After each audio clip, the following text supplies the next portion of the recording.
Test micro.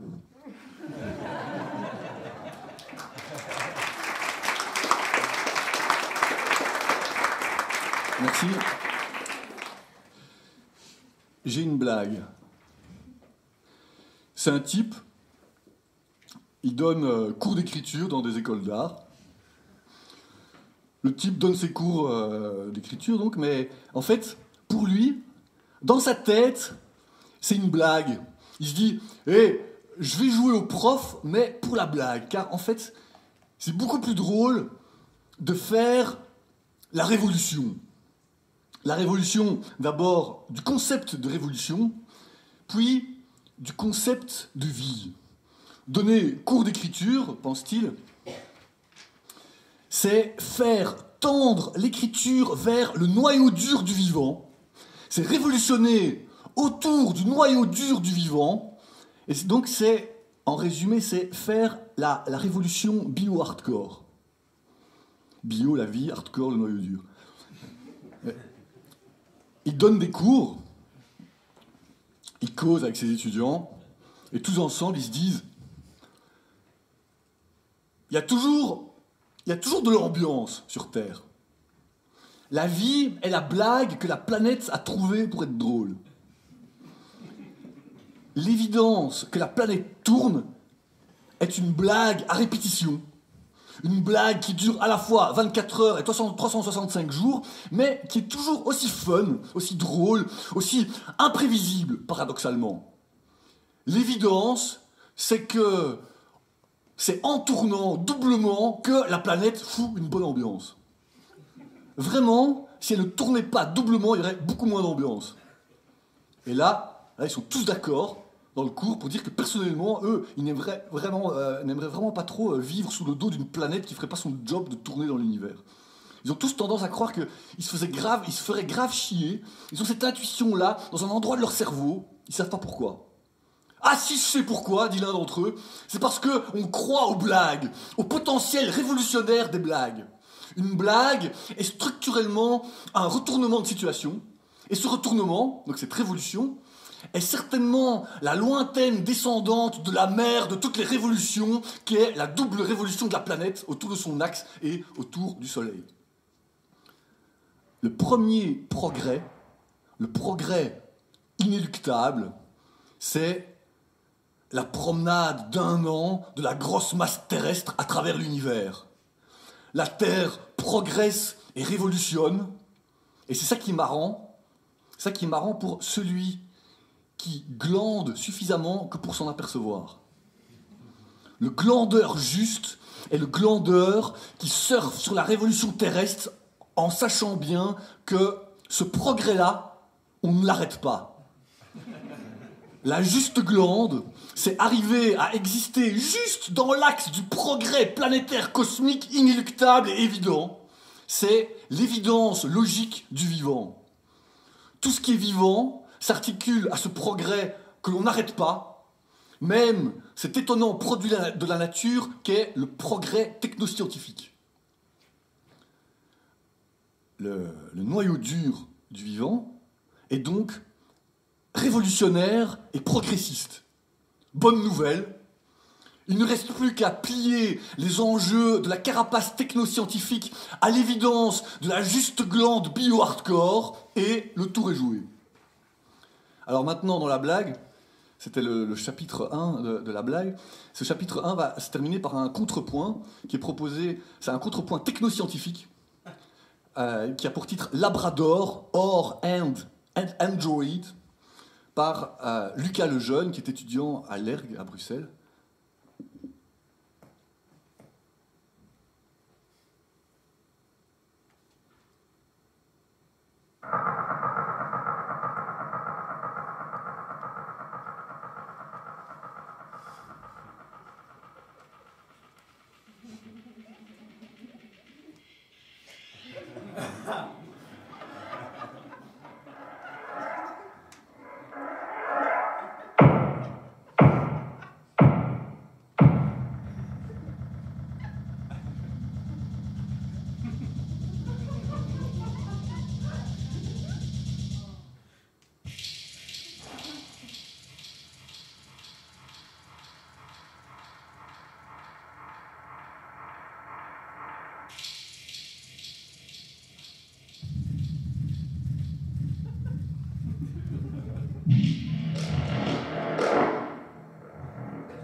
Écrire, écrire, écrire, écrire, toujours écrire. Ouais, j'écris.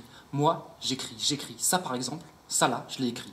Ça aussi, et ça aussi. Ouais, tout ça. Et ça aussi, je l'ai écrit, j'ai tout écrit. C'est pratique. Comme ça, je sais quoi dire. J'improvise pas, j'ai juste besoin de lire ce que j'ai écrit. Écrit, l'écriture.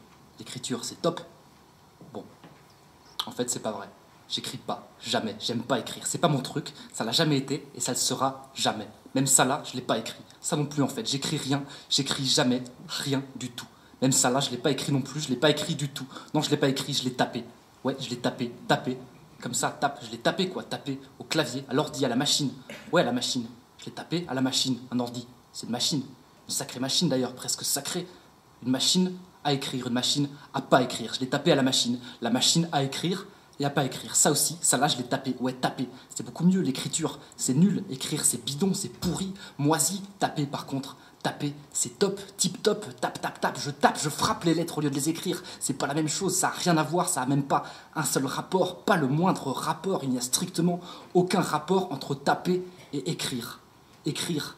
Écrire, c'est linéaire, c'est horizontal, c'est du tracé horizontal, c'est l'horizontalité du langage. Ça se déploie en 2D sur une feuille. Sur du papier, c'est à plat quand on écrit une idée. On dit qu'on la met à plat, c'est plat, le papier c'est plat, c'est pas intéressant, c'est vieux, c'est tout blanc et surtout, on peut pas le taper. Enfin si, mais il se passe rien. Les machines, c'est mieux quand même, les belles machines, ça fait du bien de les taper, de taper sur une belle machine. J'aime bien les machines, on peut les taper, pas trop fort, mais juste ce qu'il faut, et il se passe des trucs, ça apparaît directement, paf, comme ça, direct d'un seul coup. Si je veux un T, je tape juste sur T, et hop, j'ai un T, là, T.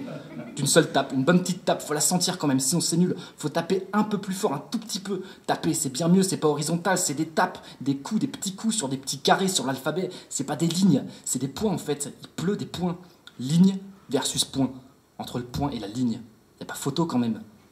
Et si je dis, après l'avoir tapé avec des points par exemple, si je dis je marque un point, ben je marque effectivement un point, j'aurais pas pu dire, j'aurais pas pu taper et ensuite dire je marque une ligne, parce que ça se dit pas même si je viens de le faire, mais je pense avoir malgré tout soulevé un point important en faveur de ma thèse théosique pratique, mon éloge de la tape, de la frappe.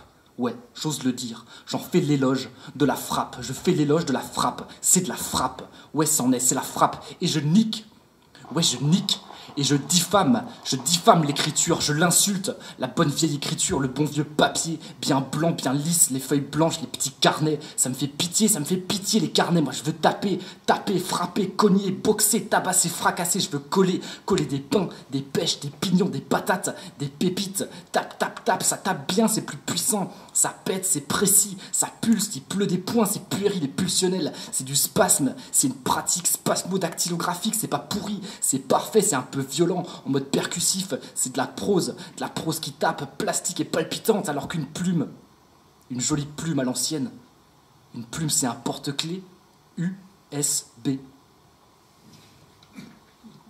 Oh, un scarabée, là, un petit scarabée là, vous voyez pas? C'est pas un scarabée normal, il est microscopique, vraiment petit, très petit, infiniment, je le distingue, je l'aperçois à peine. Là, juste là sur la page, il est là tout petit, il bouge très vite, il avance, il se déplace, il suit le texte pendant que je le lis, il me montre le chemin, je le suis, là, c'est lui qui rythme, c'est sa vitesse à lui, pas la mienne, non, c'est le scarabée, c'est lui que je regarde, je le suis des yeux, je regarde, je le suis du regard, il le sait, je sens qu'il le sait, il me voit, il sait que je suis là, sinon il ferait pas ça, sûrement pas, ça colle trop bien à la situation, là, cette situation précise, moi en train de lire ça devant vous avec ce scarabée qui me fait la lecture, qui vous fait la lecture, du coup c'est fou, complètement dingue, c'est presque un curseur, une tête de lecture, et il passe de page en page, c'est incroyable, un curseur vivant, il était là depuis le début sûrement, ou bien il était dans ma poche, je sais pas depuis combien de temps je le trimballe, peut-être qu'il était là, par terre, et qu'il est monté sur ma chaussure, puis sur ma jambe, mon pantalon, mon t-shirt, sur mon bras, mes doigts, et puis il est monté sur le bouquin, juste avant que je l'ouvre, je sais pas, je n'ai aucune idée de comment il est arrivé là, en tout cas, il devait être au courant, il devait savoir que j'allais vous lire ce texte, heureusement, personne ne l'a écrasé, heureusement aucun de vous lui a marché dessus, ça aurait été dommage quand même. Je crois que je suis content qu'il soit là. Et lui aussi, il a l'air content. En tout cas, il s'applique. Ouais, il fait ça bien. Pile poil, la bonne vitesse, c'est fou. Enfin, pile poil. Je dis ça, je sais rien. Peut-être pour vous, c'est peut-être un peu trop rapide, trop lent, je sais pas. Mais pour moi, ça va en fait. C'est presque exactement la même vitesse à laquelle je l'aurais lu naturellement, sans le scarabée. Putain, il est balèze. On dirait qu'il me connaît. Ouais, il doit me connaître, bien me connaître. Ou alors il est connecté à moi, à ma conscience, en ce moment même, il me guide. Je me demande comment c'est possible, un si petit truc, un si petit insecte, un animal microscopique, putain, c'est un sacré délire. Mais ça me rassure de le voir, ce petit être vivant si appliqué, enfin vivant. Je dis vivant, mais j'en sais rien au fond. Peut-être qu'il n'est pas vivant, peut-être qu'en fait, c'est une machine. Un robot scarabée, un nano-robot, un nano-scarabée robotique, c'est possible, c'est même probable, ça m'étonnerait pas, la technologie de nos jours, on peut jamais savoir, mais qui l'aurait construit? C'est bizarre, et pourquoi? Peut-être que c'est un extraterrestre, un robot extraterrestre conçu par une espèce extraterrestre, une race intellectuellement supérieure, technologiquement avancée, bien plus ancienne que l'humanité peut-être, ouais, ça me paraît envisageable, une race supérieure venue des tréfonds du cosmos, des bas-fonds de l'espace intersidéral et qui aurait construit ce dispositif, ce petit insecte si attendrissant et qui l'aurait envoyé sur Terre via une microcapsule ou alors serait venu directement le déposer chez moi ou ici pour qu'il se connecte à mes influx nerveux et galope sur ma page de texte. Ça me paraît une bonne hypothèse, c'est fort probable. Plus j'en parle et plus ça me paraît possible. Des extraterrestres super intelligents, des reptiles peut-être, comme ceux qui ont fait les pyramides. Ouais, sûrement, c'est logique, c'est certain, en fait, c'est évident. Regardez-le, il est si parfait, tellement bien programmé, tellement high-tech, et il court, il s'arrête pas. Enfin, de temps en temps, il fait des petites pauses, des toutes petites pauses, juste le temps de me laisser respirer, et puis il continue encore, s'il s'arrête pas, je vais m'essouffler au bout d'un moment, mais j'ai pas envie de le vexer, tant qu'il continue, je dois continuer aussi, on est à deux sur cette affaire, c'est entre lui et moi, c'est une connexion vitale, une expérience unique, ça m'arrivera sûrement pas deux fois, c'est la première, en tout cas, il faut que je sache comment il est arrivé là, et pourquoi, surtout, pourquoi. Dans quel but? Pourquoi aujourd'hui? Pourquoi maintenant? Pourquoi ce texte précisément? D'habitude, je suis livré à moi-même, c'est moi qui décide comment je lis, quelle vitesse, quel rythme, là c'est lui, mais c'est si naturel. Mais oui, mais je vous l'ai déjà dit. En fait, je crois que j'en ai marre, il me fait tourner en rond. Ouais, ça suffit, maintenant il m'énerve. J'en ai ras-le-bol pour qui se prend. C'est quoi cette saloperie de machine, de nano-robot extraterrestre qui croit pouvoir me manipuler comme ça, me contrôler. Ouais, me contrôler, c'est indécent, c'est inacceptable. Je suis pas une machine, moi. Et je suis pas leur esclave, non, c'est certain. Je ne lui dois rien. C'est fini. Ouais, j'arrête, tant pis pour lui, tant pis pour son mystère. J'emmerde les machines, surtout les nanos. Les nanomachines, je les déteste maintenant, c'est décidé. Je suis anti-machine, anti-scarabée, anti-nano-insecte, futuriste, anti-extraterrestre. Je suis pas un esclave. Je dois me libérer pour de bon, une bonne fois pour toutes. Je suis pas un numéro, saloperie de scarabée. Je me suis bien laissé avoir, mais c'est terminé. Ça suffit. Il aura bien cherché l'enfoiré.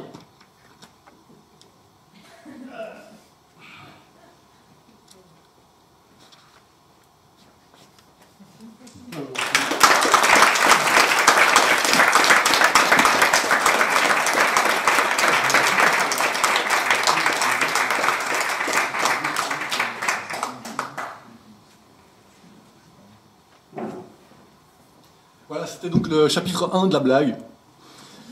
Et le chapitre 2 est plus axé famille, étonnamment. Et encore plus étonnant, ce chapitre s'ouvre d'ailleurs sur un autre contrepoint proposé par d'autres étudiants de l'ERG, par Victoria Palacios et Jordana Vedova, qui proposent on va simplement écouter un court extrait d'une conférence schizophrénique. Je crois que j'aime bien ta mère. J'aime bien ta mère parce que déjà elle fonctionne hyper bien avec les autres, ta mère. Mais je crois que j'aime beaucoup ta mère, mais je sais que ton père l'aime bien ta mère aussi, je sais que ton frère aime bien ta mère. Mais je sais que j'aime bien ta mère parce qu'elle est très facile à fermer, t'as pas besoin de la réagrafer pour la fermer. Ça fait partie des choses pour lesquelles j'aime vraiment bien ta mère. Ouais, j'aime bien ma mère, et puis elle pelote vite, c'est vrai, elle a pas trop de fractures. J'aime beaucoup ta mère. J'aime bien quand elle est circulaire, quand elle reste un peu accrochée, en veille, avec une rotonde au milieu. Avec une rotonde au milieu, je crois que j'aime encore plus ta mère. Vraiment avec cette rotonde, et surtout quand elle est adossée à tout ce qui est carré. Tu vois, elle fonctionne aussi hyper bien avec le beige. Et à côté du papier craft, ta mère, je l'aime vraiment, vraiment beaucoup. C'est vrai, ton frère, ta soeur, on aime bien ma mère. Elle marche bien affichée, quand elle est près du marbre, elle n'est pas trop voûtée comme ça. Elle se noue bien. Elle se noue bien. De façon hyper homogène, elle se noue bien. Et en même temps, elle est très très bien reliée, ma mère. Et la tienne aussi, mais j'aime vraiment bien ta mère parce que même quand elle est un petit peu usée, elle garde son oblique. Et j'aime vraiment beaucoup ta mère. Je sais que ton frère aime bien ma mère, je sais que ton père aime bien ma mère, que ton père aime bien ta mère, je sais que mon père aime bien ma mère. J'aime bien quand elle bouge, pas comme ça, diluée au milieu. Au milieu, quand ta mère est centrale, je l'aime vraiment beaucoup. Quand ta mère est centrale, mais qu'en même temps, elle se dissout pas trop vite, ce qui fait que j'aime vraiment beaucoup ta mère. Mais je sais que ton père aime bien ta mère et je sais que ma mère aime bien ta mère. Et elle fonctionne bien avec les autres aussi. Et puis j'aime bien quand je dois pas lui mettre de couvercle, tu sais, un peu comme ça, un peu fermé, un peu à plat. on n'a pas besoin que ta mère ait le couvercle, elle sait qu'elle a besoin d'en mettre un. Et vraiment, elle se noue très bien, sans difficulté, et elle apparaît très bien sur du blanc. Mais j'aime vraiment ta mère quand il y a une vitre sur ta mère. J'aime vraiment beaucoup quand il y a une vitre sur elle.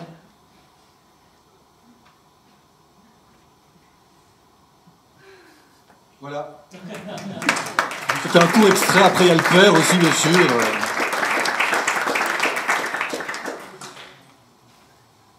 Et puis, le chapitre 2 de la blague, qui est donc le chapitre familial, continue. Continue comme ça. Tu as 45 ans, tu campes dans la nature avec femme et enfants.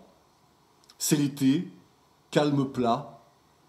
L'aurore pointe dans la campagne. Tu sors de ta tente pour pisser. Vent chaud, ciel bleu, petit matin, prairie. Tu pisses dans un buisson, or, problème. Dedans, tu constates des corps passifs, presque nus, affalés dans des branches épineuses. Commando déglingué de corps épuisés, peau attaquée de piqûres d'insectes de tout poil, respiration difficile, nombreuses blessures superficielles, épuisement général, plus dormi depuis une semaine, sourire bizarroïde dans un coin de lèvres. Constatant ta présence, l'un d'eux te dit « S'il vous plaît, pissez-moi dessus. Sur mes plaies, dans ma bouche, s'il vous plaît, j'en peux plus. Sauvez-moi, pissez-moi dessus. » Bienvenue à lui dans la révolution bio-hardcore. La passivité est extrême, l'état d'extase est extrême. Toi qui, campeur, fantasme l'aventure, n'est-ce pas, est troublé. Tu envies ce type déglingué total mais totalement content. Tu envies ces gens, tu désires rejoindre le bataillon lorsqu'ils te disent « On l'oublie, mais le corps peut vivre autrement que dans le luxe contemporain. » Bienvenue sur le front révolutionnaire libératoire de l'ivresse molle moderne libérale consumériste, sur le front libératoire du pouvoir d'achat. Non pas état modifié de conscience, mais état modifié de corps. État autre d'être que l'être urbain de base. L'homme urbain de base circule dans la vie dans un état de surexcitation de base. Son totem, c'est le sucre. Non à cette ivresse, non à la normalité de l'ivresse de l'être urbain de base. Nous voulons des extases autres, dormir autres, bouger autres. Tu envies ces gens bizarres, membres de ce commando écriture bio-hardcore, qui te disent « On est tous dans un peuple. Mais nous, par exemple, ça nous fait chier. Nous, par exemple, on ne veut pas faire partie d'un peuple. À la limite, ce qu'on veut bien faire, c'est créer un peuple. Mais alors, un peuple expérimental. Un peuple lié à des végétaux sur Terre. Un peuple expérimental, discret des forêts. Un peuple invisible qui non pas se fond, mais nage dans le paysage. Un peuple qui végète pas mal aussi, d'ailleurs. Affalé, connecté à la façon des plantes, par des moyens un peu zarbes, hormonaux, souterrains. Prolifération de plantes, observée avec toute la patience du monde, prolifération de tout un peuple de plantes, les plantes comme modèle politique, les plantes comme modèle politique, un peuple le moins humain possible, un peuple fatigué d'être humain, un peuple fatigué.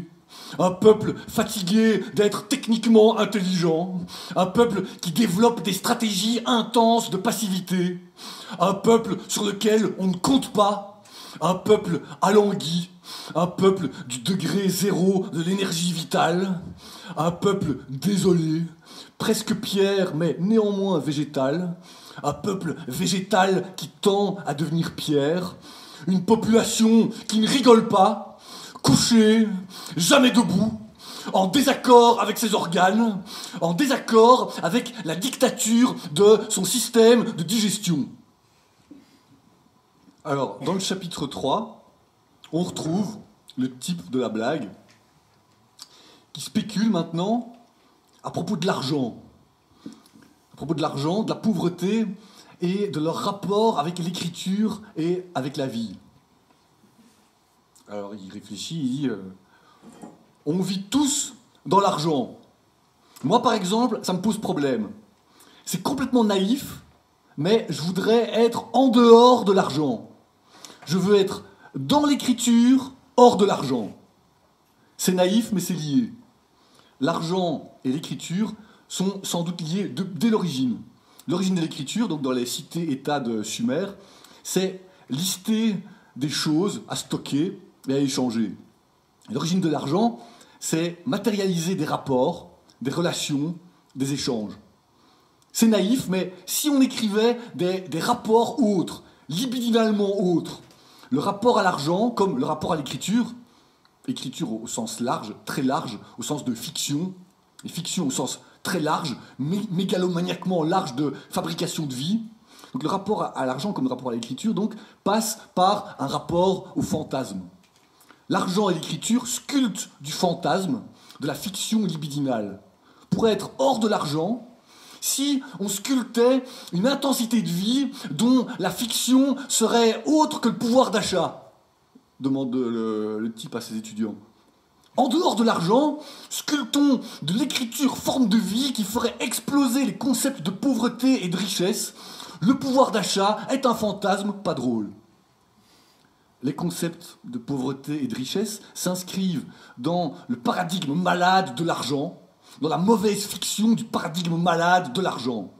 L'argent, comme croyance fondamentale, indubitable du monde contemporain, est la clôture métaphysique la plus tenace de l'époque. Ne pas croire en l'argent, aujourd'hui, est aussi impensable que de ne pas croire au christianisme au Moyen-Âge. Ça n'a pas lieu d'être. Dire « je ne crois pas en l'argent » est complètement inutile, c'est du vent. Et si nous voulions être ce vent, demande le mec, et à nouveau frais, dire que la pauvreté n'est pas le problème, mais la solution. Pas au sens chrétien dévoyé, condescendant, bien sûr, mais au sens de l'intensité nue d'un vent de clochardisation bio-hardcore des comportements. Travail sur les fantasmes, sculpture des fantasmes et désirs. Pardon d'être naïf, mais ne souhaiterions-nous pas que l'écriture argent n'entre en quoi que ce soit dans l'écriture des formes de notre vie? Allez hop, partons bosser à un autre paradigme, pauvre, clodo, bio-hardcore, riche, en avant. Alors là, du coup, dans la blague, il y a un contrepoint au chapitre 3, qui nous est proposé par Chloé Schuiten, que vous prononcez Schuiten en France d'ailleurs.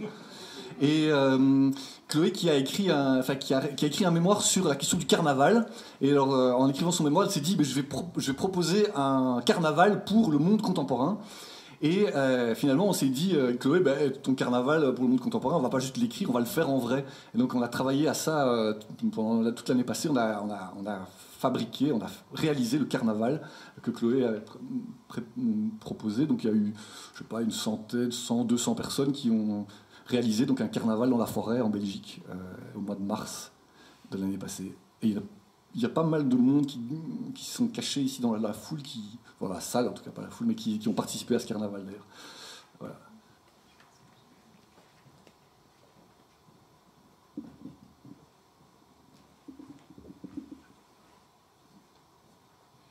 C'est l'histoire d'une fille. Une fille qui, en ce moment précisément, est assise sur la tête d'un mec. Oui, la tête d'un mec qui d'ailleurs porte un collier de chien, un collier laisse, une grosse chaîne en métal, un collier laisse étrangleur qui se resserre quand on tire dessus. La fille en question a la poignée de la laisse enfilée à son pied. Elle s'amuse à donner des coups de pied en l'air, des petits coups qui du coup font crier le type qui a la bouche pressée par le poids de la fille qui est assise sur lui. Les vibrations traversent le corps de la fille et enclenchent le mécanisme du mouvement du pied. C'était parti pour durer, ça n'allait pas s'épuiser. Mais le type a eu une idée. Il a eu envie de parler. Et par chance pour lui, la fille s'en est rendue compte. Par chance qu'elle fut attentive au hoquet que ça commençait à produire chez lui. Par chance, car la fille était lancée dans une lecture passionnante qu'elle se trouve donc obligée d'interrompre pour autoriser le type à parler. Maîtresse, tu es tellement douée, subtile et appliquée dans ce que tu fais, c'est tellement spontané chez toi. Il faut savoir que le type fétichiste passionné venait de rencontrer cette jeune demoiselle potentiellement lubrique, mais complètement inexpérimentée en la matière. Tu fais ça tellement bien que je te propose un deal. À deux, on révolutionne le porno, la prostitution, le SM. À deux, on expérimente des situations trash, gore, extrêmes. À deux, on fait des films, des photos, on accueille des gens pour des séances particulières et à deux, on se fait une thune monstre avec notre business du sexe. La fille réfléchit, elle dépose son livre passionnant, détache la laisse de son pied pour l'attacher au radiateur qui se trouve juste là. Elle se met à la distance idéale pour que le type ne puisse pas l'atteindre de ses coups de langue qu'il lance vers ses chevilles. Pourquoi pas, oui, ça m'amuse. Il faut réinventer le sexe. J'imagine un bois avec des gens cagoulés, un bois, une forêt dense et sensuelle avec des mecs en robe, des cagoules en jute, des rituels étranges, des processions, quelque chose de mystérieux et qui fasse sens, une fête absurde et pas débile, un moment intense. Oui, pourquoi pas, on pourrait organiser des fêtes payantes, il y a moyen que ça marche. Ok, mais il faut pas que ça fasse une partouze de Bourges, il faut qu'on fasse un carnaval en fait. Un carnaval. Et tu es sûre que ce soit une bonne idée, maîtresse? C'est un peu naze un carnaval, enfin, selon moi, dans mes souvenirs, c'était naze. Viens, on sort d'ici, j'ai envie de marcher, habille-toi, on se casse. Le type veut se lever, s'étrangle, se détache et la suit. Oui, un carnaval, c'est logique. Comme ça, on révolutionne tout, on réinvente tout, et le sexe avec, t'en fais pas. Ça fait sens, un carnaval avec le SM. C'est logique, c'est du jeu et de l'inversion, c'est de l'excès et des rôles. Oui, d'accord, on va attirer les gens par un carnaval qui vrille en soirée sadomaso.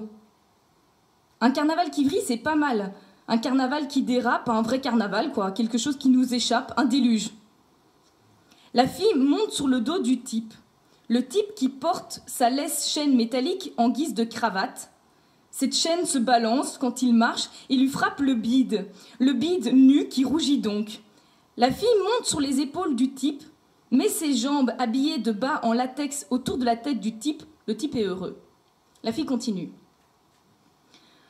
On fera des rituels spécifiques pour chacun, pour que chaque typologie puisse digérer son quotidien. On fera un rituel pour toi et tes amis chefs d'entreprise, où on vous déguise en poulet, où on vous attache par les pieds grâce à un système d'engrenage, vous pendouillerez tous comme ça couverts de plumes en file indienne, puis on vous fera passer un à un devant un bourreau. Là, vous devrez séduire le bourreau, lui prouver que vous êtes bon à être mangé, que vous êtes gras et dodu.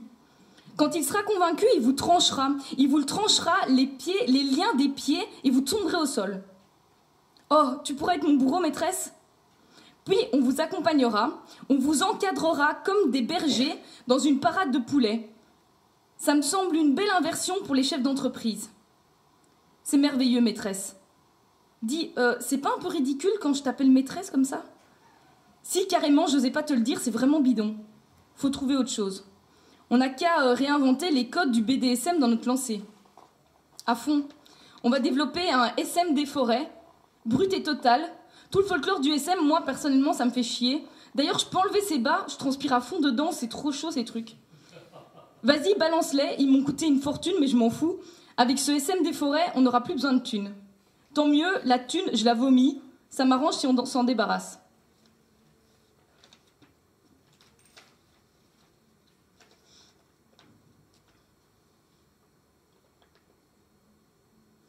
On est 5 à avoir mangé que des carottes pendant 4 jours. Léo a dormi dans la baignoire, couché sur un corps mou. On avait le contour des lèvres orange. Un type a dormi dans la vitrine du maga pendant 1 semaine.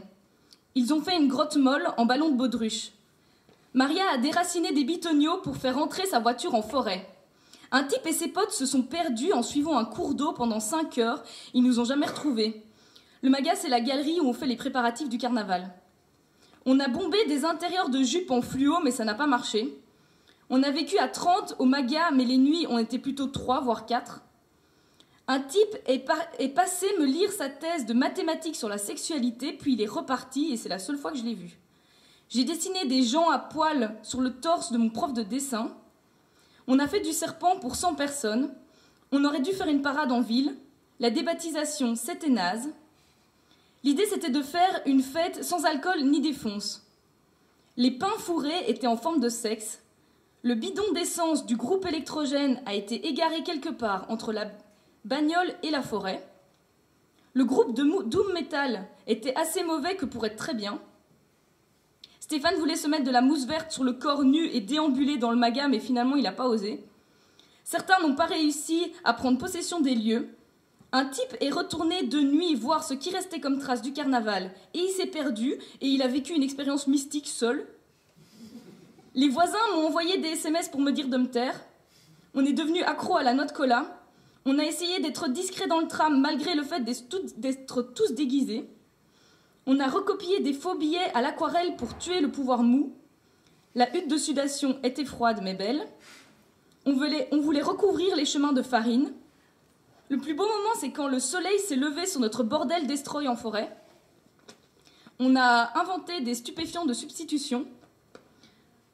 On a eu une discussion sur la pertinence de faire un feu en forêt. La conclusion a été « le feu, c'est naze et ça rend passif ». Marine avait un costume avec des gants mamelles greffés sur elle et on pouvait y téter un liquide indéfini. Ulysse guérissait les gens par vibration orgasmique, directement envoyées sur leur ventre par un tuyau en plastique dans lequel il soufflait. Les jours après le carnaval, je me réveillais comme si quelqu'un voulait m'étrangler. Ça a duré 1 semaine, puis ça a cessé. Clément dormait avec un train électrique qui tournait en boucle autour de lui. L'autodafé était émouvant comme on le voulait. Une fille s'est déguisée en licorne. Il y avait un vrai chaman présent, mais il n'a rien fait. Étonnamment, les vestes faites en chambre à air de bagnole, ça donne froid et ça fait transpirer. Je n'ai pas stressé, est-ce bizarre? Il paraît qu'un mec a jeté un sort à sa copine pour qu'elle ne vienne pas au carnaval et que ça a marché. Elle a eu la diarrhée à fond. Il paraît que le retour à la norme était foireux pour tout le monde. Il paraît qu'une fille est venue en Mercedes faire la fête en forêt. Il paraît que le chef signalétique a oublié de faire la signalétique. Il paraît qu'on aurait réveillé les morts pour du vrai. Il paraît qu'on aurait craqué à 5h du mat et qu'on aurait sorti une bouteille de rhum planquée derrière un arbre. Il paraît qu'un mec devait faire une lecture suspendue à un arbre, quelqu'un l'a-t-il vu? Il paraît qu'un gars a fait des rituels avec des Barbies, mais ça j'ai pas vu. Il paraît qu'on aurait rempli les poubelles du tram avec les déchets du pouvoir mou. Il paraît qu'une fille demandait aux gens de lui toucher un sein nu pour invoquer l'esprit d'une icône de black metal. Finalement, ils ont fait un feu. Finalement, ça n'a pas coûté cher. Finalement, on n'a pas repeint le tunnel, et ça c'est con. Finalement, c'était trop bien organisé. Finalement, le groupe électrogène a bien voulu démarrer. Finalement, on était beaucoup trop. On aurait mieux fait d'être une petite trentaine. Finalement, les voisins n'ont pas l'air de m'en vouloir. Finalement, il n'y a pas plu et il n'y a pas eu de blessés. Finalement, la monodiète de carottes, c'est pas une si bonne idée, ça donne mal au ventre. Finalement, heureusement que j'avais planqué cette bouteille de rhum. Finalement, Mégane a fait entrer en transe même les sceptiques. Finalement, on n'a pas eu froid. Finalement, les robes hypnotiques ont mis du temps à être réalisées, mais ça valait vraiment la peine. On aurait mieux fait d'arriver 2 jours. On a cherché à brûler notre excédent d'énergie accumulé. Je ne sais pas m'amuser au fait que j'organise. Comment créer des rituels contemporains? C'est qui a ramené une tête de sanglier? On fait quoi l'année prochaine? Bravo.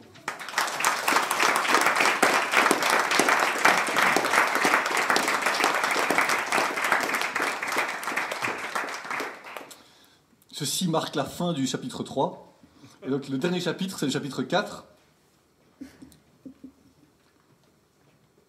C'est l'hiver, il fait froid, il fait gelant, mais il gèle juste pas. Il pleut, une pluie glacée. Tu es un jeune artiste, performeur, étudiant en art. Tu aimes toucher le noyau dur du vivant, toi aussi. Fin d'après-midi, il fait déjà nuit. Tu roules en vélo détrempé à travers une ville en Belgique.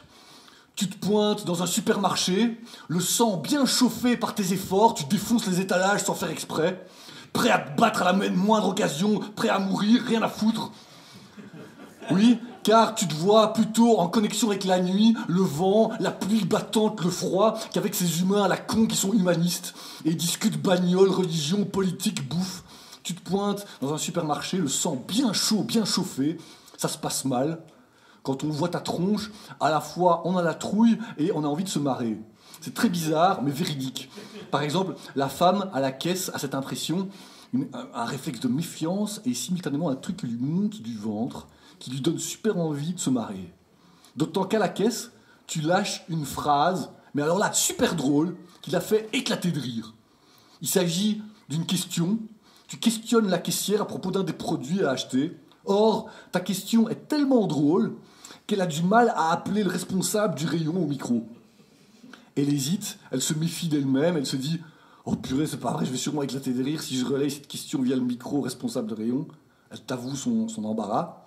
Et toi, bon prince, lui dis « Bon, écoutez mademoiselle, prêtez-moi votre micro, je vais poser la question moi-même, ok ?»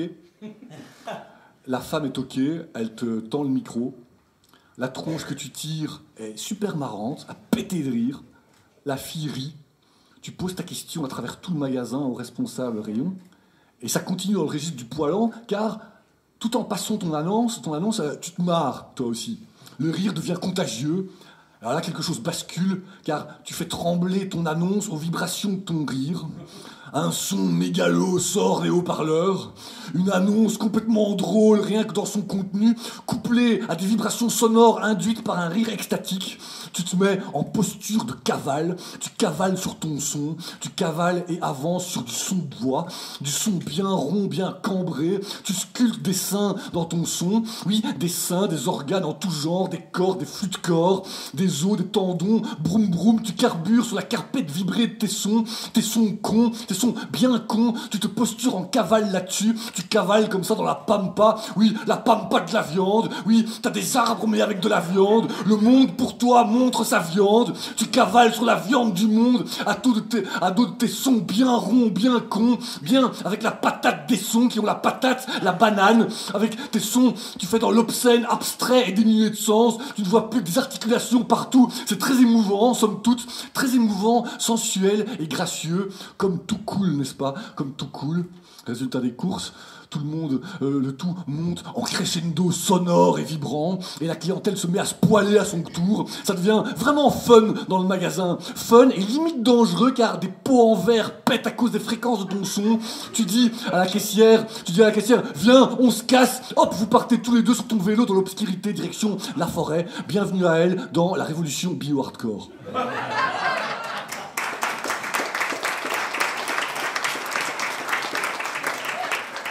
Merci, mais en fait, là, il y a un contrepoint à ceci qui nous est proposé par Ludovic Bayard, également étudiant à l'ERC, bien sûr.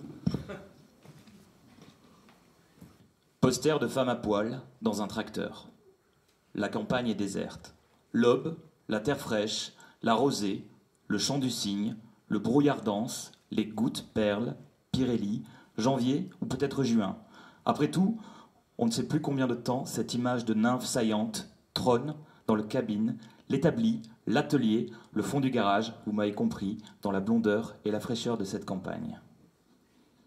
J'entame ici une ultime pomme de terre croquante et douce, fondante si je la plonge un temps dans l'âtre de la cheminée, du feu, de fortune, me permettant d'éliminer tout ce petit bois vert qui ne sert à rien. Le laurier fume, donc, la peau blonde rendant l'épice naturelle à ma bouche, exaltée, j'entame un encas. Capacité neuronale maximale, reggaeton maximale, le vieux crache ses poumons, les soupapes du moteur, danse les strilles debout, j'enclenche la seconde, frétillante, la cuisse goûte les Pays-Bas, la Californie, quelque chose de doré dans la grisaille, c'est sûr.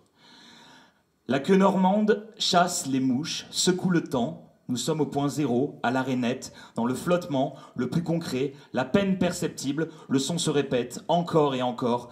Nous sommes dans un cycle lent, 40 degrés maximum, quand Lucas engage le rythme que je considère entre électrolyse et rythme. Je suis un poulet pané, à la broche, croustillant, je tourne sur moi-même, épice les valeurs indiennes et entonne le packaging frôlant la langue, tout du moins la réception culturelle de mon point d'écoute et capacité aiguë de mon pharynx à rendre le masala en Jamaïque, day the day the day do.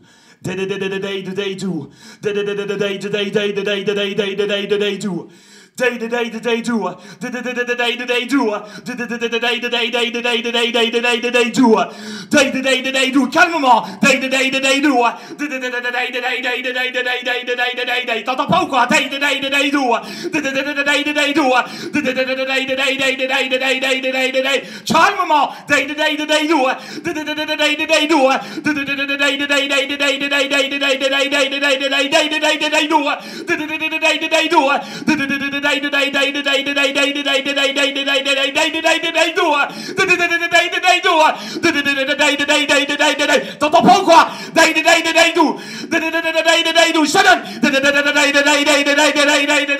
T'entends pas ou quoi? Shannon. T'entends pas ou quoi? Shannon. T'entends pas ou quoi? Calmement. Oh, t'entends pas ou quoi? Calmement. Shannon.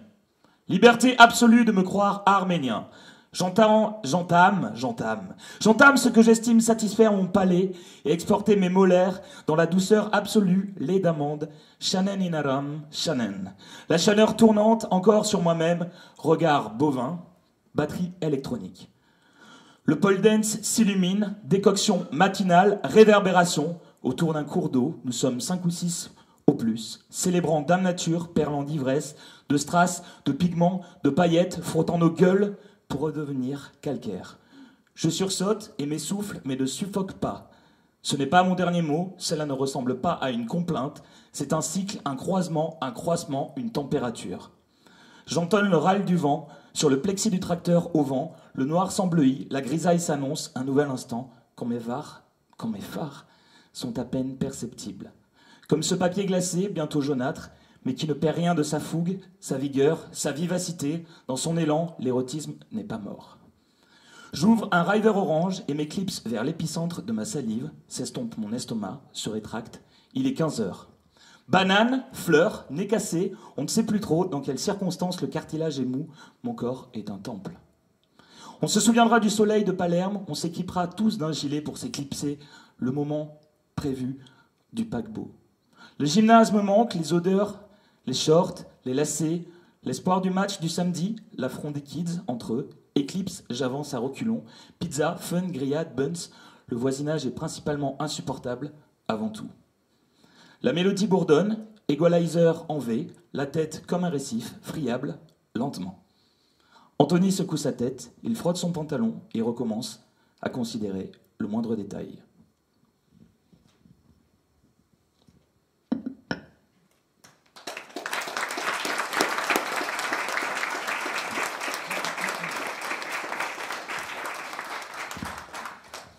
Bon voilà, c'est fini, mais il manque juste la chute de la blague, bien sûr. Et donc, la chute de la blague est étonnante. Tout le monde aura compris que là où je voulais en venir, c'est que ce type de la blague, c'est moi. Eh bien non. La chute, moyennement drôle d'ailleurs, de la blague, c'est que tout ceci ne relève malheureusement que du fantasme. Donc j'ai fantasmé pour vous un cours d'écriture à tendance révolutionnaire bio-hardcore, mais je me suis jamais permis en fait de donner ce cours tout à fait spécialement en vrai, hein, malheureusement. Donc je voudrais ici, dans la chute de la blague, remercier mes étudiants de m'avoir soutenu dans mon délire. Ça c'est une première chute de la blague, moyennement drôle. L'autre chute moyennement drôle aussi, c'est que en fait tout à l'heure dans la vraie vie on va faire cette révolution pour du tout ou vrai. Ici à Cergy, sous la direction de notre ami Marin Fouquet, qui était le Mr. Light d'ailleurs de notre performance, et qui va nous emmener dans les meilleurs endroits de Cergy pour faire la révolution bio-hardcore. Merci beaucoup, et merci à vous. Et merci aux étudiants, bien sûr.